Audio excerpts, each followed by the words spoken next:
This animated scale comparison shows the 1,500 gigatons of carbon currently locked inside Arctic permafrost. As you can clearly see, the mass of frozen carbon deeply dwarfs the entire amount of carbon floating in Earth's atmosphere right now. That frozen ground, which usually stays solid for years at a time, is starting to melt. The structural collapse and pooling water you see here is the result of warming temperatures ripping the soil open, exposing all that stored carbon directly to the air. Once the ground thaws, a dangerous physical cycle begins.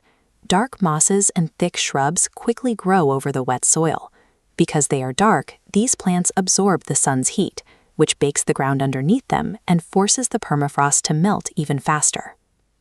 This released carbon enters the atmosphere and traps heat, raising temperatures globally and triggering even more melting in the Arctic.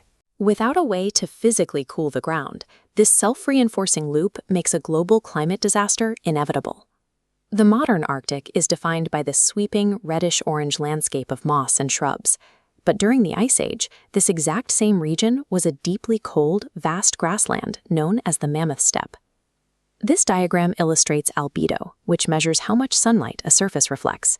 The light-colored grass on the left reflects the sun's energy, keeping soil deeply frozen. The dark moss on the right absorbs light, pulling heat down into the earth. That highly reflective ancient grassland was maintained by a specific keystone species. By trampling heavy snow and eating up to 300 pounds of brush a day, 7-ton woolly mammoths physically engineered the landscape, clearing the way for grass to thrive and reflect the sun. Around 4,000 years ago, rising global temperatures shrank their habitat, while human hunting decimated their remaining herds. When the mammoths died out, the grass died with them, and the heat-absorbing moss took over. The Arctic landscape is currently warming because it lacks the physical disturbance that once kept the soil frozen. Modern science is now attempting to reintroduce that ecological force by building a biological replacement for the mammoth. De-extinction is the process of using genetic editing to create a cold-adapted hybrid, often called a mammophant. It is a complex assembly of modern biological foundations and ancient traits rather than a simple carbon copy of the past. The process begins with raw genetic material recovered from the deep freeze. Researchers extract fragmented ancient DNA from mummified carcasses like this one, where the reddish-brown fur has remained intact for thousands of years in the Siberian and Alaskan soil. Because ancient DNA is too broken to build a living animal, scientists use a biological canvas that is nearly identical to the mammoth. The living Asian elephant provides the essential genetic foundation required for the project to succeed. Geneticists use a tool called CRISPR to edit this foundation. These molecular scissors cut the Asian elephant's DNA at highly specific points to insert about 65 mammoth genes that control traits for survival in sub-zero weather, such as thick layers of fat and heavy fur. When the sequence is complete, the final code remains overwhelmingly elephant. However, it now carries the specific biological instructions needed to withstand the extreme temperatures of the Arctic. In 2023, scientists achieved a breakthrough by turning these newly edited elephant cells into flexible stem cells.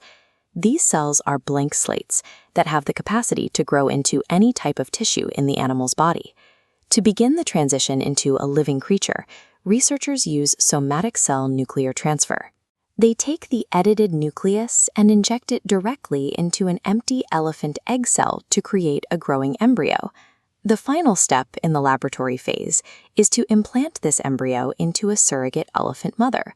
If the embryo develops successfully, the surrogate will carry the calf through a 22-month gestation period. These laboratory procedures represent the bridge between ancient bone fragments and a living animal capable of physically altering the Arctic environment. Mastering the science does not eliminate the severe ethical concerns regarding animal welfare. Cloning projects have high failure rates and often lead to suffering. When scientists resurrected an extinct goat in 2003, the infant survived only a few minutes before its lungs failed. There is also the matter of resources. De-extinction costs hundreds of millions of dollars. Many conservationists argue that these massive investments should instead be directed toward living, endangered species like rhinos that are facing extinction right now. Dropping a fabricated 7-ton animal into the modern Arctic also creates ecological uncertainty. Because the landscape has shifted over 4,000 years, a new herd could starve, transmit unknown diseases, or outcompete the species currently living in the region. As the science moves toward reality, we are forced to decide if the biological reward of de-extinction justifies the moral and financial costs. The project is only defensible if it follows strict rules. First, the research must provide immediate medical benefits for living animals, such as new vaccines to protect endangered Asian elephant populations from deadly viruses. Second, any resulting animals must be tested in isolated environments for decades. Scientists need to monitor herds in places like Pleistocene Park to confirm they actually compact snow and cool the soil before they are ever released into the wild. If these conditions are met, the mammophant becomes a practical tool for environmental preservation. It is an attempt to use the biology of the deep past to physically protect the future of the planet.